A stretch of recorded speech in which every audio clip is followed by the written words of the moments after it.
Hi అండి, welcome to me Tirupati అమ్మాయి కల్పన సురేష్.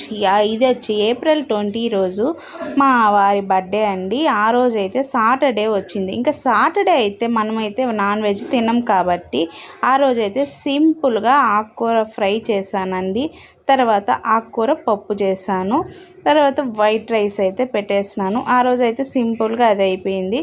ఇంకా శనివారం అయితే నెక్స్ట్ రోజు ఏంటి, సండేనే కదా. సండే రోజైతే మా వారికి ఎంతో ఇష్టమైన మటన్ ఫ్రై అయితే చేశానండి. ఆయనకి మటన్ అంటే చాలా ఇష్టం అనేసి ఫుల్ వీడియో అయితే మన ఛానల్లో ఉంది, ఒకసారి చూడండి. ఎమ్మీగా ఉంటుంది. తర్వాత తలకాయ కూర కూడా చేశాను, ఆ వీడియో కూడా మన ఛానల్లో ఉంది. ఇంకా ఆ రోజు మళ్ళీ రైస్ చేసి ఆ రోజు అయితే సింపుల్గా బర్త్డే సెలబ్రేషన్, నెక్స్ట్ డే అయితే సెలబ్రేషన్ చేసుకునేసాము. ఈ వీడియో నచ్చితే ప్లీజ్ లైక్ చేయండి, సబ్స్క్రైబ్ చేయండి ఫ్రెండ్స్. బాయ్.